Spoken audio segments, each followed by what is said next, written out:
At my son's wedding, they thought it was funny to swap out my seat for a garbage can. Lighten up, it is just a joke. Do not be so dramatic, my daughter-in-law said. The guests burst out laughing, but their smiles froze when I pulled out the DNA results for my grandson. Silence fell over the room. Before we continue, please subscribe to stay updated on our latest stories. Looking back, I should have realized something was off the moment I walked into the hall and checked the seating chart. My finger ran down the neat rows of names written in fancy script: Castellano, Dunlap, Pendergrass. But nowhere did I find mine. No Russell Thatcher listed at all. "Excuse me," I said to the young woman holding a clipboard, her polished smile rehearsed from countless events. "I cannot seem to find my table number." "I am Russell Thatcher, the groom's father." Her smile flickered for a moment before she answered, "Let me check with the bride about that." She hurried off, leaving me standing alone in my best navy suit, the one I had carefully chosen for Gerald's big day. I had spent 4 months planning, getting the alterations right, and trying to look the part of a proud father. And now, for the first time, I felt like an outsider at my own son's wedding. When she came back, she was not alone. Vera herself trailed behind her, glowing in a gown of white that shimmered under the lights. Her blonde hair was pinned in some elaborate style that probably cost more than my monthly rent. She was only 27, with that untouchable confidence of someone who had never been told no. "Oh, Russell," Vera said, her voice coated in sugar, though her sharp green eyes told a different story. "I am so sorry for the mix-up. We had to shuffle the seating chart at the last minute."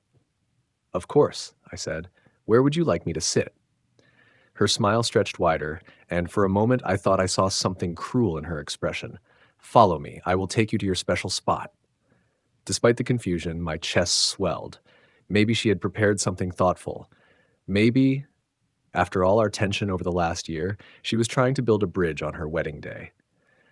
I followed her past the decorated tables lined with white roses and gold trim, past the polished dance floor where I imagined my son would soon take his first dance as a married man. We moved beyond the family tables where her relatives sat comfortably. Still, we kept walking. "Where are we going?" I asked, my voice carrying a hint of unease. "Just a little farther," Vera answered, her heels clicking sharply against the marble floor. "I wanted you to have the perfect view." We rounded a corner and she stopped. "Here we are. Here we are." I froze. Against the wall near the coat check, partially hidden behind a giant potted plant, was a metal folding chair. Beside it stood a tall silver trash can. "I do not understand," I whispered. Vera laughed lightly, as if she had just told the most clever joke. "That is your seat, right by the garbage can. Perfect, is it not?" My stomach sank. This cannot be serious. "Oh, but it is," she said, her sweetness now edged with venom. "Do not be so dramatic, Russell. It is just a joke, and honestly, it suits you."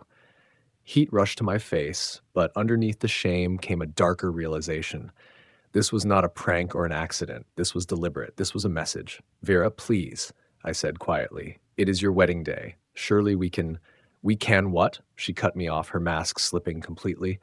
"Pretend that you belong here. Pretend that you are wanted," and her words hit me like blows. I steadied myself by gripping the back of the chair. "Does Gerald know about this?" I asked. Her smile returned, smug and victorious. "Of course. He thinks it is hilarious. We both do. You should see your face right now." As if on cue, Gerald appeared from around the corner, striking in his black tuxedo. My heart lifted for a second. Surely he would stop this nonsense. "Dad, did Vera show you your seat?" His grin was wide, genuine. For a split second, I believed he would defend me. My own son, the boy I had raised alone after his mother walked out, the child I had supported with 2 jobs just to get him through college, was laughing at my humiliation.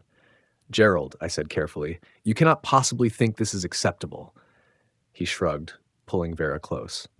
"Come on, Dad. Do not be so uptight. It is just a joke. You are always too serious." Behind them, I noticed wedding guests turning to watch, whispering, pointing. Some chuckled openly. My cheeks burned as the spectacle grew. "See?" Vera announced, her voice rising so everyone could hear. "He cannot even take a joke. No wonder Gerald wanted distance from all that negativity."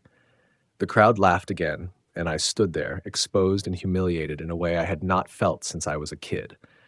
These people, Gerald's friends, Vera's family, even some of his coworkers, They were all standing there, watching me get torn down, and they were enjoying every second of it. I looked at my son one last time, searching his face for even a trace of the boy I had raised with so much care.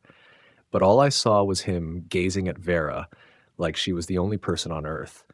The devotion in his eyes told me everything. I had already lost him. "Well," I said, keeping my voice steadier than I actually felt, "thank you both for showing me exactly where I stand." I lowered myself onto that folding chair with as much dignity as I could manage. The cold metal pressed against my back, the garbage can beside me gave off the sour smell of leftover food from cocktail hour, but I stayed put. I refused to give them the satisfaction of watching me flee. As the crowd dispersed, still whispering and laughing about the father-in-law who couldn't take a joke, I sat there in my navy suit, hidden behind a potted plant, watching my son's wedding play out from the shadows. Every burst of laughter from the reception hall stabbed into me like a knife.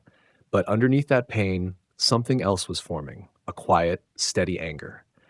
And beneath that anger, an old suspicion began to stir again, one I had tried to push aside for months.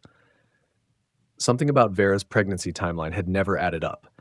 If they wanted to treat me like trash, maybe it was time I stopped ignoring the cracks in their story. That folding chair became my prison for almost 4 hours. I sat there listening to the music, the toasts, the clinking of glasses, all of it a celebration I was no real part of. And with each passing minute, more uncomfortable memories started resurfacing. It had been exactly 10 months earlier when Gerald first brought Vera home. I remember the day clearly. It was my birthday. I had been hoping for a simple dinner with my son. Instead, he showed up with this beautiful young woman who immediately took over the evening. She shifted the conversation, rearranged the seating, even made suggestions about the food I had cooked.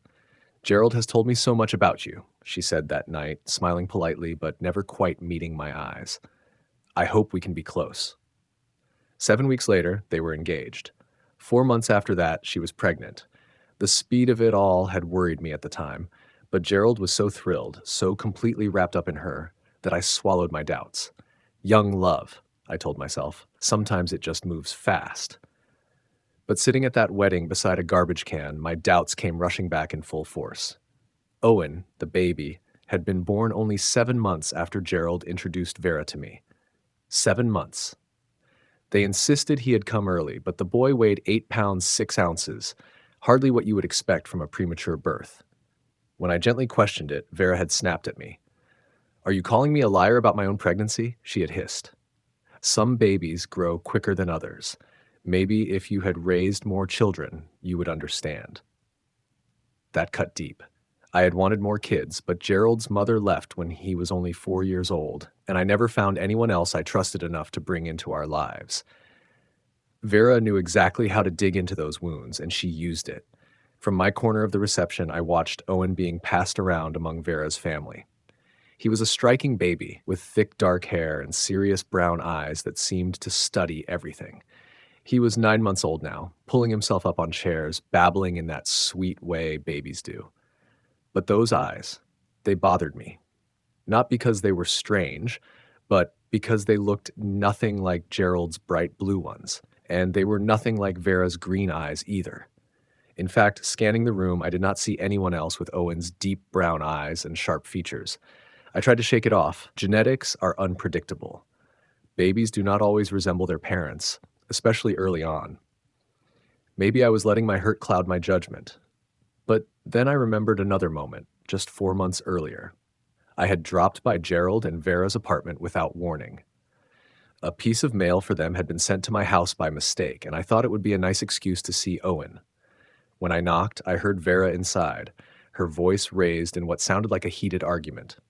"You need to stay away," she was saying. "I told you 100 times, it's over, I am married now, and that is final." When she opened the door, her face was flushed, her usual control shaken. "Russell, what are you doing here?" "Just dropping off some mail," I said, holding out the envelope. "Everything all right? You sound upset." "Oh, just a telemarketer," she said quickly, though her hands trembled as she took the letter. "You know how persistent they can be." I asked if I could see Owen for a few minutes, but she blocked the doorway. "Actually, this is not a good time. He is napping, and I have important calls to make." The door clicked shut before I could protest. Looking back, I am certain that call had nothing to do with a telemarketer. The tone, the words, it sounded personal, intimate even, like she was cutting ties with someone from her past, or maybe her present. Another memory surfaced from the day Owen was born. I had been at the hospital holding him for the first time, overwhelmed with pride. A nurse leaned over and said casually, "He has such distinctive features for a newborn. Usually takes a few months for their real look to settle in, but this little guy already knows who he is." At the time, I smiled, taking it as a compliment. But now, sitting at that wedding behind a potted plant, the comment carried a whole new weight. I started to wonder if that nurse had been hinting at something more than I realized. By the time those thoughts hit me, the reception was winding down. The cake had been sliced, the bouquet tossed, the first dance already over. Gerald looked the happiest I had ever seen him, spinning Vera across the dance floor as the crowd clapped and cheered them on. They looked like a couple in love, or at least, Gerald did. But I knew how love could blind a man. I had learned that the hard way from Gerald's mother. She had been sweet and attentive right up until the day she cleared out our joint account and ran off with her boss. As I finally stood from that freezing chair, my legs stiff from hours of sitting in humiliation, I made up my mind. If Vera thought she could treat me like garbage, if she wanted my son to see me as nothing more than dead weight, then maybe it was time I stopped playing the role of a man with something to protect. I would start acting like someone with nothing left to lose. I walked over to where Owen was sleeping peacefully in his carrier, tucked among the gifts and flowers. His little face was calm in sleep, but even like that, those brown eyes and sharp features seemed to speak louder than words. They told a story that had nothing to do with my blue-eyed, round-faced boy. "Beautiful kid," I said, just loud enough for Vera to hear across the room. "He's going to break hearts when he gets older." Her head snapped in my direction, eyes narrowing. For just an instant, I saw fear flash in her face before she smoothed it over with a smile. That was interesting. I reached down, brushing my finger against Owen's tiny hand. Such a sweet, innocent child, caught in whatever mess the adults around him had built. He deserved better than lies. And so did Gerald. As I walked toward the exit, I felt strangely lighter. Not because the humiliation had gone away. It hadn't. I was still the man who got parked beside a garbage can at his own son's wedding. But now I had a purpose, something to channel all that anger and shame into. I was going to uncover the truth about Owen. Revenge? Maybe that was part of it. I would not deny how much I wanted to wipe that smug grin off Vera's face. But more than that, my son deserved to know who he had really married and what kind of life he was building. If I was right, this wedding was built on lies. If I was wrong, at least I would know the truth and maybe, just maybe, find a way to make peace with a family that clearly wanted no place for me. Either way, I was finished being the father who sat quietly beside the trash. I was still his father. And even if Gerald didn't want protecting, I wasn't going to stop. A week later, I sat at my kitchen table with the yellow pages spread out, my hands trembling slightly as I flipped to the section for private investigators. The whole idea felt foreign, almost ridiculous. I shut the book twice, telling myself it was too extreme. But every time I hesitated, I pictured that folding chair, that garbage can, and Gerald's laughter at my humiliation. The first investigator I called seemed to deal mostly with cheating husbands and phony insurance claims. The second hung up the moment I mentioned my daughter-in-law. But the third call brought me to Helen Kowalczyk, a retired police detective now running her own small agency. She understood right away. Family cases can be tricky, she told me over the phone. But if there are doubts about paternity, especially with a child involved, those answers matter. Can you come in tomorrow? Her office was in a modest strip mall, sandwiched between a dry cleaner and a tax service. She was a compact woman in her 50s, with kind eyes and gray hair tied back in a simple ponytail. She listened without a hint of judgment as I laid out everything. The rushed engagement, the pregnancy timeline, the birth, my nagging doubts. She took careful notes in neat handwriting. "The timeline doesn't make sense," she said finally. 7 months from meeting to birth. They claimed the baby came early, but the wait was full term. And you say the boy doesn't resemble either parent? Not at all. But I know genetics can surprise you. I could be wrong. That's what DNA is for, Helen said with a faint smile. But let me be clear, if your suspicions are right, this will tear apart your son's marriage, and it may destroy your relationship with him permanently. Are you ready for that? I thought of Gerald at the wedding, looking at me like I was nothing. That bond is already broken. At least this way, if I'm right, he will know the truth. And if I'm wrong, then I'll know I was wrong, and maybe I can accept it. She nodded. Fair enough. To run a DNA test, I'll need samples from your son and from the child. The child's is usually simple, a pacifier, bottle, anything he's used. Your son's might be harder. My stomach tightened. I barely see Owen anymore. Vera makes sure of that. And Gerald. I trailed off, realizing how completely I had been cut out of their lives. Let me do some background work first, Helen offered. I'll look into Vera's past. Sometimes the truth shows up in places people never expect. The next week passed in a blur. Outwardly, I went through the motions, my 11-year job at the library, buying groceries, taking my evening walks through the neighborhood. But inside, I was elsewhere, waiting. The call came on Wednesday evening while I was heating up leftover soup. Russell, it's Helen. I found something on Vera's past. Can you come in tomorrow? I barely slept, my mind spinning with possibilities. The next afternoon, I walked into her office and saw a thick manila folder on her desk. Vera wasn't fully honest, Helen said straight away. She told your son she lived in Boise, worked as a marketing coordinator for a firm that closed. True, but not the whole truth. She slid a photo across the table. Vera at a casual outdoor party, her arm around a tall, dark-haired man with sharp features and deep brown eyes. The resemblance to Owen hit me like a punch. His name is Craig Holbrook, Helen explained. They dated almost 2 years, lived together for the last 8 months. Then she left town suddenly. When? I asked, already knowing. About 7 weeks before she met your son. Broke her lease, claimed she had a job offer. The timeline was crushing. 7 months later, Owen was born. Helen's voice softened. I spoke with Craig. He believes Vera was pregnant when she disappeared. My stomach twisted. He knows about Owen? Not by name, but he knows she carried his child. He's been trying to find her for almost 2 years. I studied the photo again. The same jawline, the same crooked smile, a stranger in Boise searching for his son while Gerald raised him unknowingly. What kind of person does this? I muttered. Someone skilled at starting over, Helen said firmly. Craig's a stable man with a good job, but Vera decided she could do better. The truth snapped together with painful clarity. She'd left Boise pregnant, latched onto my trusting son, and convinced him the baby was his. I need that DNA test, I said, my voice steadier than it had been in weeks. Are you certain? Proof will shatter their marriage and maybe your bond with Gerald. Our bond's already gone. At least he'll know the truth. And if I'm wrong, I'll accept it. Helen nodded. Then we must proceed carefully. If Vera senses anything, she could vanish with Owen. She's done it before. That afternoon, I drove past Gerald and Vera's apartment with a stuffed elephant in the seat beside me, hoping for a chance to see Owen. But fear rooted me in the car, fear of what the test might reveal or not reveal.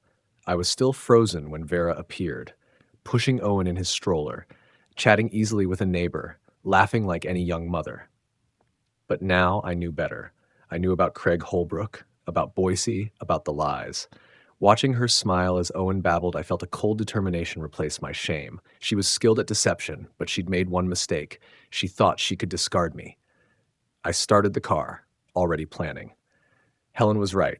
We needed caution, but caution didn't mean standing still. The chance came faster than I expected. Sunday afternoon, Gerald called. Dad, want to come for dinner tonight? Vera thought it would be nice.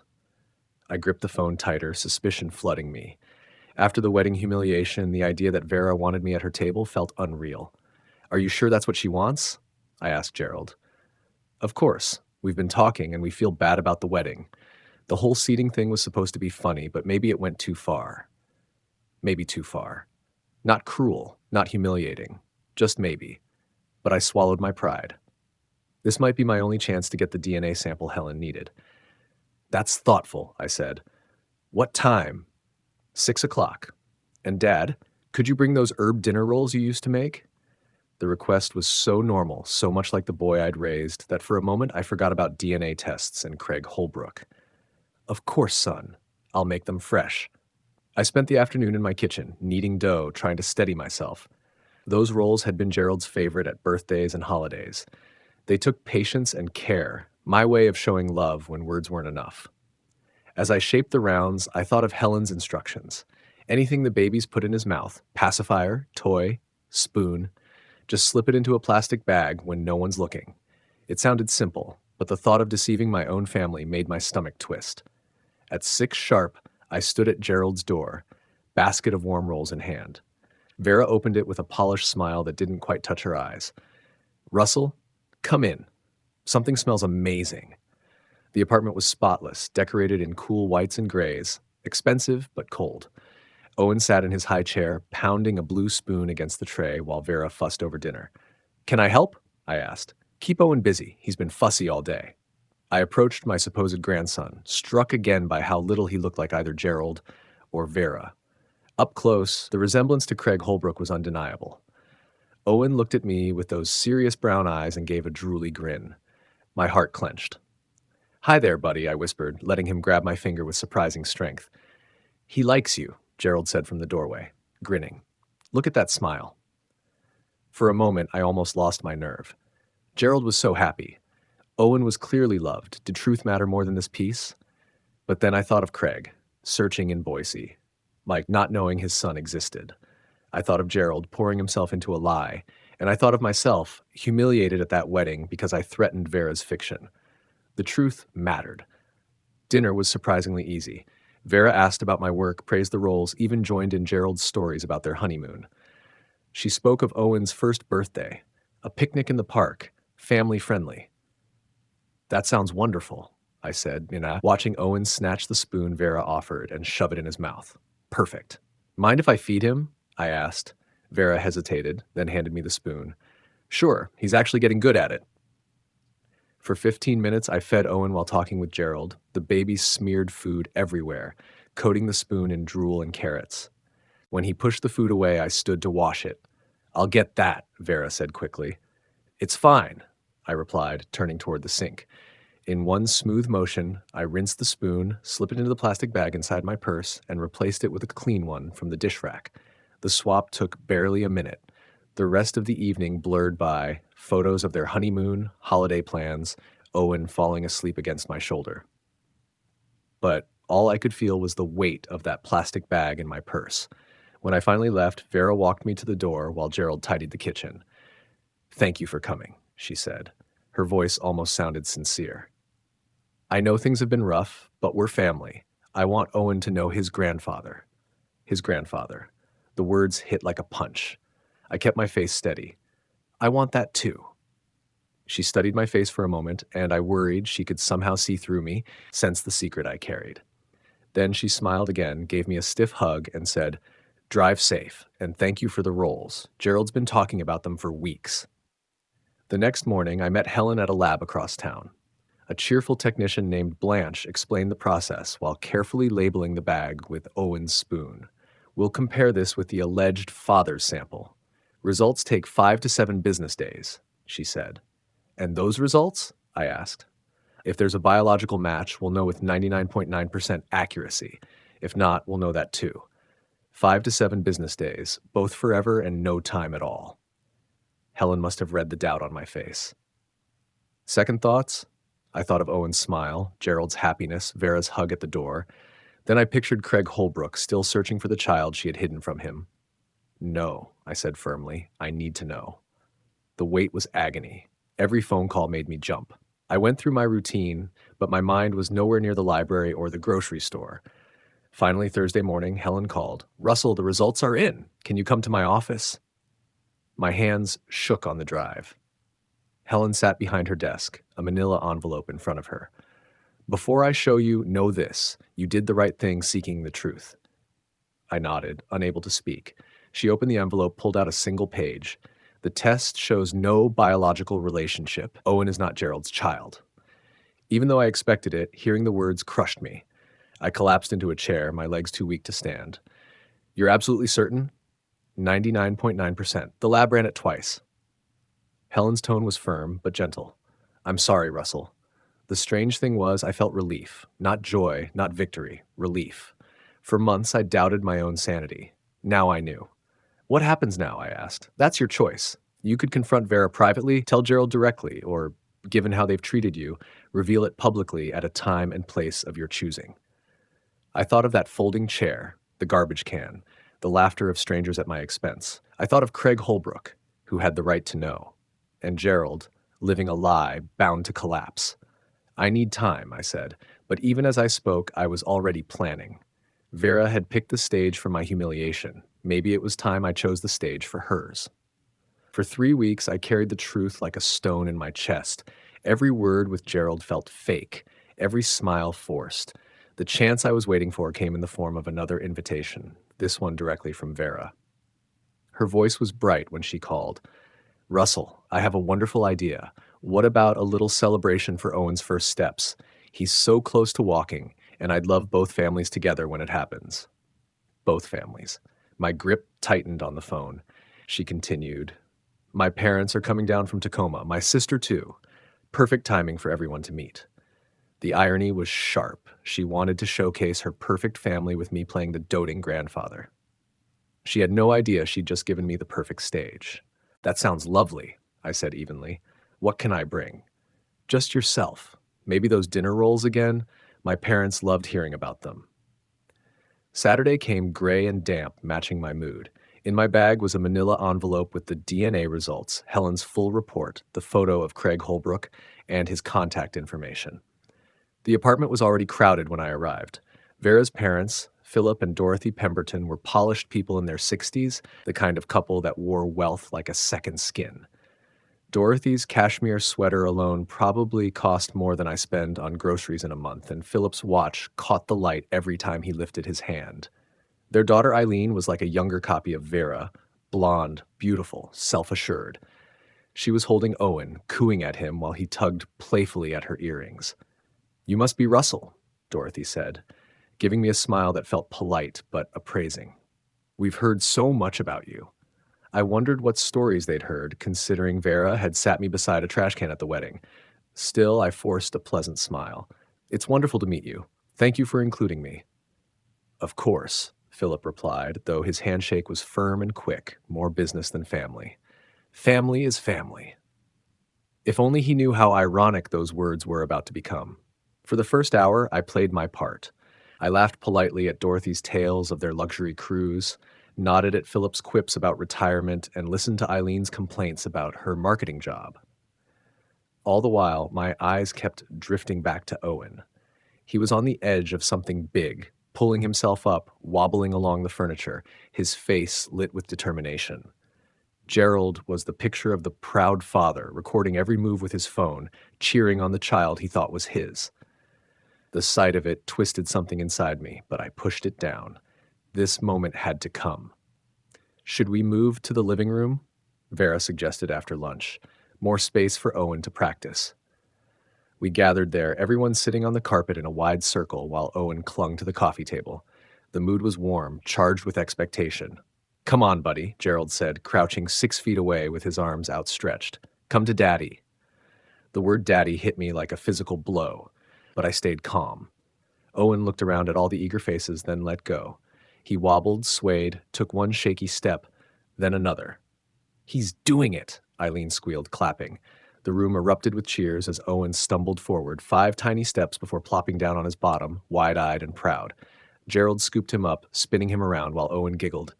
His first steps, Vera said, tears sparkling. I wish we could freeze this moment forever. Actually, I said, rising slowly, this feels like the right time to share something with all of you. The room went quiet. Every eye turned to me. Vera's smile faltered, a flicker of unease passing through her face. What is it, Dad?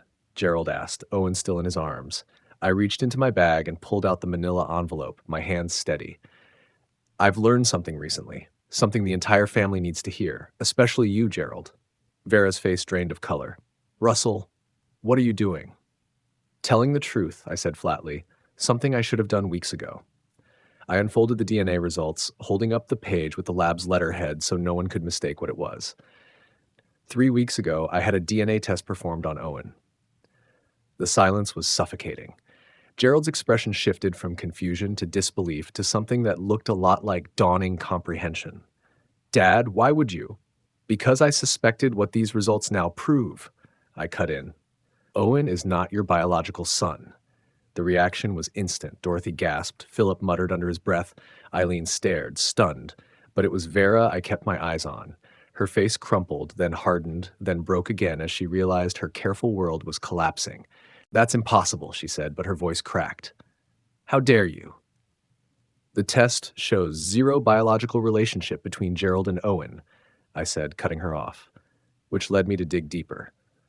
I pulled out the photograph of Craig Holbrook and handed it to Gerald. His face went white as he stared at it, then looked at Owen, then back at the photo. Who is this? He whispered. His name is Craig Holbrook, a software engineer from Boise. He's been searching for Vera and his son for 2 years. Vera's voice returned, sharp and furious, the voice of someone trapped. You had no right, spying on my family, interfering in my marriage? Your marriage? I laughed, but there was no humor in it. A marriage built on lies? A family you created by deceiving my son about a child that isn't his? Stop, Gerald said quietly, still staring at the photo. Just, everybody stop. The room fell still again. Owen, unsettled by the tension, whimpered in Gerald's arms.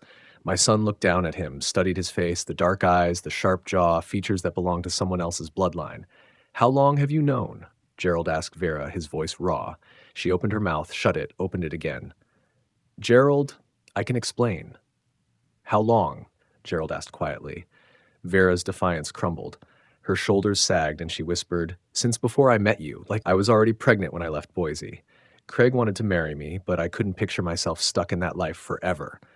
Then I met you. You were successful, kind, and when you fell in love with me, I let you believe the baby was yours. Gerald's voice was flat, hollow. You were happy to let me believe that? You were so thrilled, Vera pleaded. You always said being a father was your dream, that Owen was the best thing that ever happened to you. I couldn't take that away. So you lied, Gerald said. His gaze dropped to Owen, reaching for his face with tiny hands. Does Craig know? Does he know he has a son? Vera said nothing. I answered for her. He suspected. My investigator spoke with him. He's been searching for you both. That set the room off. Dorothy demanded answers. Philip asked about legal fallout. Eileen just stared at her sister like she didn't recognize her. Through it all, Gerald sat in silence, holding Owen, staring into the wreckage of his life. Finally, he looked at me. You could have told me privately. Why do this here? I thought about that folding chair, the garbage can, the whispers and laughter at my humiliation. But when I spoke, my voice stayed even. Because she's done this before, Gerald. She's skilled at twisting things, making people believe whatever works for her. I wanted witnesses. I wanted the truth undeniable. He nodded slowly, then handed Owen into my arms. I need some air. Gerald walked out onto the balcony. Vera spun toward me, her beautiful face contorted with fury and panic. You've destroyed everything. Are you happy now? You ruined my marriage, my family. No, I said, holding Owen against my shoulder as he began to cry. You destroyed it the moment you built it on lies. All I did was expose the truth. I looked around the room at Vera's family, shaken, confused, blindsided, and I didn't feel triumph. What I felt was sadness. Sadness for the damage one person's selfishness could inflict. Yet beneath that sorrow came a strange lightness. For months, I'd carried suspicion like a weight on my chest. Now the truth was in the open. 4 months later, I found myself back in my kitchen, kneading dough for dinner rolls. Not because anyone asked for them, but because the rhythm had become my meditation, a way to work through the storm that followed that day. The aftermath had been chaos, just as I'd expected. Vera's parents left that same evening, Dorothy barely speaking to her daughter. Eileen lingered, urging Vera to fix things somehow, but even she looked shaken by the scale of the betrayal. Within a week, Gerald filed for annulment, fraud as the cause. With DNA evidence and proof of deception about paternity, the case moved fast. Vera tried to fight, but her lawyer must have explained the futility. The hardest part, though, was watching Gerald say goodbye to Owen. He had loved that child regardless of blood. Biology doesn't erase the bond of long nights, feedings, first words. I keep thinking I should hate him, Gerald admitted to me during one of our new weekly dinners. He's proof of how completely I was fooled. But when I look at him, You see an innocent child, I finished quietly. A baby who didn't choose any of this. Exactly, Gerald said. Craig Holbrook arrived from Boise less than 3 weeks after my revelation, and I expected resentment, maybe dislike. This was the man at the center of it all. But he turned out exactly as Helen described, a decent man who had been searching for his lost child and the woman he once loved. His first meeting with Gerald was awkward, but civil. Two men, both victims of the same deception, trying to navigate the impossible. I need you to know, Craig said, looking Gerald in the eye, I didn't know she was pregnant when she left. If I had, I would have moved heaven and earth to find her. Gerald nodded stiffly. So what are your plans now? I want to be in my son's life, support him financially, emotionally, but I also respect that you've been raising him. I don't want to just rip him away. It was more grace than Vera had ever shown. Eventually, they worked out custody, complicated but fair. Craig took primary custody, relocating to our city to ease Owen's transition. Gerald would have regular visitation until Owen was old enough to understand. Then they'd revisit the arrangement. Vera fought bitterly, but she had no ground to stand on. Fraud, no stable income, a proven pattern of lies, judges don't look kindly on that. The last I'd heard, Vera had moved back to Tacoma to live with her parents while the legal mess unfolded. Philip and Dorothy turned out to be far less forgiving than I'd expected from people who once seemed so protective. But tonight, none of that mattered. Tonight, Gerald was coming for dinner, our first real evening together in over a year. No Vera monitoring every word, no tension about whether I belonged in my own son's life, no tiptoeing around lies. The doorbell rang at 6 sharp. Gerald had always been punctual. Something smells amazing, he said as I opened the door, and for a moment he was just my boy again, the kid who never met a dinner roll he didn't love. They're almost ready, I said, stepping aside. How was your week? It felt so normal, the kind of question I'd longed to ask without intruding on his carefully walled-off life. Actually, pretty good, he said, sitting at his old spot at the table. I had lunch with Craig and Owen yesterday. I hesitated, pulling the rolls from the oven. It was still strange to picture Gerald spending time with the man who'd unknowingly replaced him. How's Owen? Good. Really good. Craig's great with him. Patient with me, too. He lets me be part of things, even though he doesn't have to. I set the basket of rolls down and sat opposite my son. That must be complicated. Gerald buttered a roll with the same careful precision he'd used as a boy. It is. Some mornings I still wake up thinking Owen needs me. Then I remember he's not. I'm not. He trailed off. You're not his father, I said gently, but for a year you were everything a father should be. That love wasn't wasted. It just shifted. He looked up, eyes so much like his father's. Is that what happened to you when Dad left? Did you just redirect your love? The question caught me off guard. We'd never spoken honestly about his father's abandonment. In a way, yes. All that love went into raising you. I'm sorry, Gerald said suddenly, for how I treated you, for laughing at that garbage can stunt, for choosing her story over yours. Tears stung my eyes. You fell in love. People do foolish things when they're in love. Trust me, I know. But you're my father. I should have protected you, not joined in humiliating you. You were protecting what you thought was your family. I understand. He reached across the table and took my hand. You saved me. If you hadn't discovered the truth, how long would it have gone on? Would I have spent years raising another man's child? I don't know, I said, but Owen deserves his real father. Craig deserves his son. And you deserve to build your life on truth, not lies. Even when it hurts? Especially then. We ate in comfortable silence, the kind I'd forgotten we could share. After dinner, Gerald helped me clear the table and wash dishes, slipping back into old rhythms as if the past year hadn't happened. I've been thinking about dating again, he said as we finished. Not seriously yet, but eventually. That's healthy, I said, hanging the dish towel. You're young. You have so much to offer. This time I'll do things differently, slower. Ask more questions. Maybe introduce them to my very smart father with good instincts. I laughed, feeling lighter than I had in months. Your very smart father who's also learned a thing or two about speaking up when something feels wrong. Good, Gerald said, hugging me tight. I need someone who'll tell me the truth, even when it's hard to hear. After he left, I sat with a cup of tea tea, thinking about the strange road that had brought us here. 6 months ago, I'd been the unwanted parent left by a garbage can while my family laughed. Tonight, I was simply Gerald's father again, trusted, heard, valued. The truth had been devastating at first. Marriages had ended, families split, and a child had been caught in the middle of lies he never asked for. But for me, the truth had been freeing. No more walking on eggshells. No more pretending cruelty was just a joke. No more letting anyone treat me as less than I am. My phone buzzed. A message from Craig, Owen crossing a playground, taking steady steps among other kids. The text read simply, "Thought you'd like to see how steady he's getting." I smiled, staring at the boy who wasn't my blood but would always hold a place in my heart. Arms outstretched, face lit with joy, he was learning to walk free of the lies that had marked his early life. And in my own way, so was I. I texted back, "He looks happy and healthy.